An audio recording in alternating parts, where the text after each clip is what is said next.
Hello mga sir, Honda Beat na naman yung gagawin natin mga sir. At ang issue nito ay ito mga sir.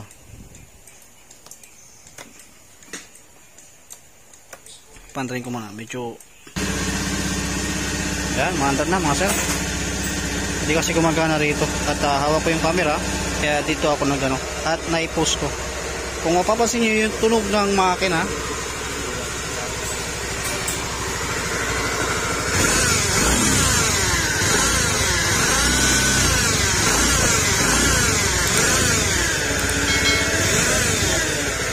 kapag ganyang tunog mga sir, at ang problema niyan, kung napanood nyo na yung ginawa ko sa Honda Click na parang tunog big bike, same lang din sila. Sigunyal bearing din yung problema nito mga sir, in case na ganyan yung tunog, kasi estimate nyo na to sa Honda, at ang sinasabi yung shock drive yung problema. Kapag shock drive ang problema, hindi po ganoon dapat ang tunog. Ito talagang sigunyal bearing. Sigunyal bearing yung problema nito mga sir. Pinakompute nyo sa kasa, 20k yata to 25,000 yung sinisingil sa kanya. Overall. Pero sa akin 15k lang. Yung 15k, so sobra ng konti lang. Kunting-kunti lang naman yung mga sir. Kasi alam nyo naman, yung pisa ng Honda Beat mga sir ay mahal. Kaya medyo may kataasan. Mas mataas pa compare mo sa sa Click no 125 to 150. Start natin sa beses. Padjak muna, padjak.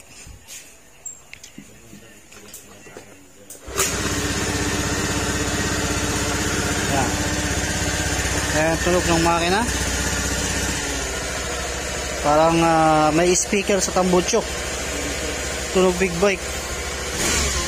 Yan, sumasabay din kapag pinumba mo yung gas acceleration. Ayan. At hindi na natin patatagalin para hindi na uminit yung makina, kasi i-overhaul natin. Pag ihiwalay natin yung makina sa yung chassis, in case na ganyan yung tunog ng motor nyo mga sir, problema nyan, sigunyal bearing. Ganyan tunog. Yung sinasabi sa inyo na dun sa sa crankshaft o yung shock drive pala, hindi po yan doon. Pero itatry natin mga sir. Tatanggalin yung pulley bago natin paghiwalayin. Ito mga sir, tanggal ko na yung pulley. Ibig sabihin, wala nang connection tong natin, itong part ng third drive natin. Hindi na sasama sa pag-ikot ng makina. Kaya papandarin natin kung saan pa rin yung tunog. Kung tunog pa rin ng big bike. Tunog big bike. 110cc. Tunog big bike. Ito na. Pintutin mo nga. Yeah, parang may kuha naman. Ayan. Okay, tunog niya pa rin mga sir. Tunog big bike pa rin. Kahit na tinanggalan natin yung pulley, hindi na gumagalaw or hindi na umiikot to, andyan pa rin yung tunog. Kasi nung dinalang nung una sa akin to, ang sabi problema, dinalang sa kasa, dito daw. Itong part na yan yung maingay. Kaya bumili siya ng ganyan. Kaso, hindi ko na kinabit kasi nga wala naman dyan yung problema. Sabi ko sigunyal bearing yung problema. Gusto naman ng may-ari, kasi company to, palit na lahat. Hindi lang yung bearing, pati sigunyal papalitan na lang daw. Siyempre mayaman yun mga sir, may panggastos, okay lang. Pero kung para sa akin, sa mga walang wala din, sakto lang, mas maganda sigunyal bearing lang yung palitan nyo, black piston ring, mga ganun papalitan. Ayan, di pa rin, bilitin mga kunti. Ano ba? Parang may speaker. Patay mo na. Patay mo na, parang 10 minute. Ayan, parang may speaker sa loob ng tambucho. Parang big bike, no? 17,000cc. Okay, pag-iwalay na natin ito mga sir. Ito na mga sir, pag-iwalay na natin yung yung chassis saka yung makina. Ito na yung makina niya. At binalik ko muna yung upuan niya. Dahil medyo masikip na sa loob, ilalabas natin yan. Yan, max, diba? Tapos, dahil gagila pa tayo ng wire. At yun, tatapusin na rin natin yan. Dahil andyan na yung pisa o yung headlight nya. tatanggalin ko lang yung luma, tapos mayroong konting crack dun sa kanyang headlight. Ayun, lalagyan natin epoxy, tapos simbolin ko na yan para magawa ko ng part 3 na. Yan. So wawalwalin na rin natin ito mga sir. Ito yung tunog big bike. Mamaya makikita nyo yung yung sinasabi kong signal bearing, kung bakit ganoon na lang yung tunog niya, tunog big bike. Ito mga sir, kakas-kas na natin yung makina ni Honda Beat na tunog big bike, tunog big bike. Patingnan na natin to.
Mga sir, nakrosan natin yung sigunyan.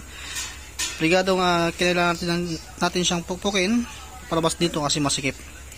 At ito na nga yung ating sigunyan mga sir. At dito na natin makikita yung problema ng bearing natin, kung bakit nagkakaroon siya ng tunog big bike. Yan.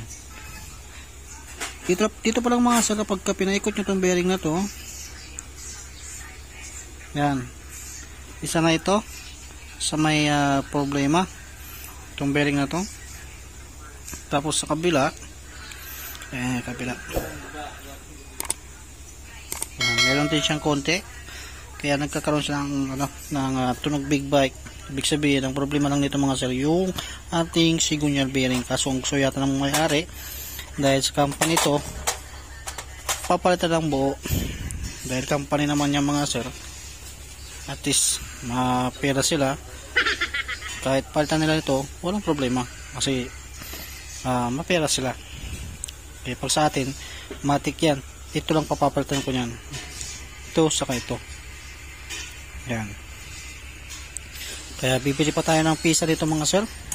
Sigunyal, pati yung block papalitan na natin. Block, piston ring, sigunyal, tapos sigunyal bearing, tapos valve seal. Ito na yung makina ng Honda Beat na tunog big bike mga sir. At dito na yung sigunyal natin, pisa, block, piston ring, valve seal. At ayan, nalilinisan na rin. At ginrinding compound din natin to, palit valve seal, para sure ball na talagang kondisyon yung ating ginagawang motor. Ayan, patong natin dyan. Si Honda Beat mga sir, yung kanyang timing chain, pasok nyo muna. Kasi hindi siya tulad ni Click. Si Click kasi nasa taas yung kanyang timing chain. Si Beat nasa loob. Kaya kailangan ipapasok mo muna yan. Saka mo gagamitan ng butane, painitin mo para may salpak mo ng diretso yung sigunyal. At ito na yung bagong sigunyal natin mga sir. Yan na rin yung bearing nya. May salpak din natin. At isasalpakan natin ito, gagamitan natin ng butane.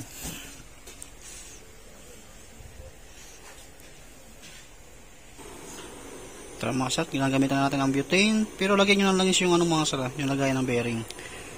Saka nyo siya gamitan ng butane, paiinitin nyo to sa loob ng 15 minutes para sure ball na hindi mahihilaw at hindi kalahati lang yung may papasok natin buo. Kaya paiinitin ko muna to mga sir. At yung bearing lalagyan nyo ng langis pampadulas din. Kakat ko na, maya ko na ipakita kapag napainitan ko na to para hindi umaba yung video natin. Ito mga sir, malapit na tayong maglagay ng sigunyal.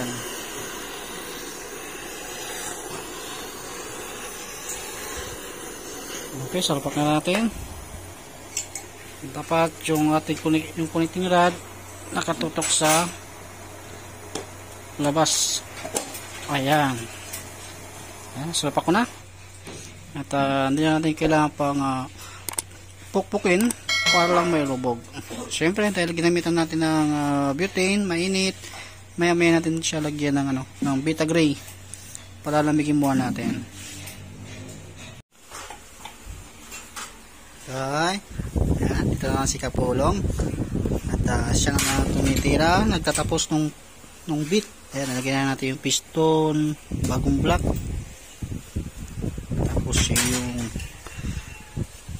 cylinder head, dahil magpapalit tayo ng dyan, valve seal. At ayan, nilalagay niya yung half moon. Matigas yan, matigas lagay mga sira sa una. Ayan, kaya buuin muna natin, tapos maya isalpak na natin yan sa sa chassis nya para mapakinggan natin kung tunog big bike pa rin.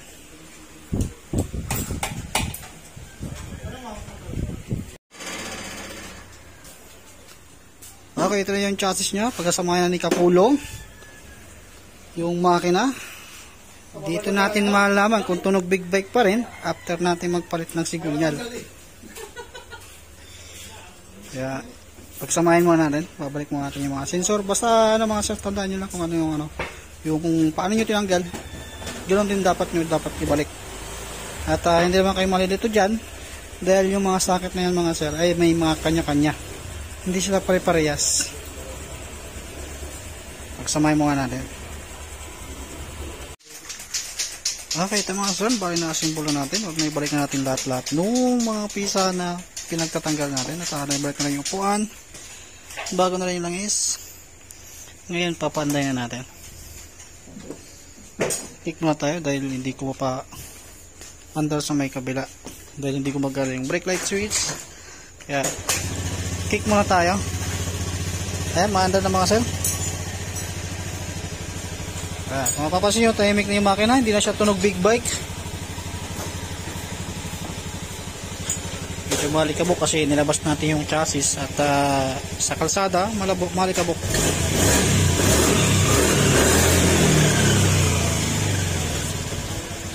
Yan, hindi na siya tunog big bike mga sir, tahimik na.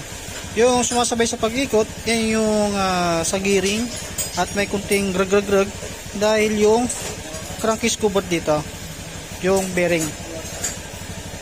Yan, goods na, hindi na siya tunog big bike. Kaya huwag nyo pabayaan sa langis mga sir yung inyong motor para hindi kayo mapagastos ng malaki, lalong sa Honda Beat, may kamahalan. Pero napapalitan ng bearing yun, kaso nga lang gusto ng mayari buong sigunyal, buong bearing.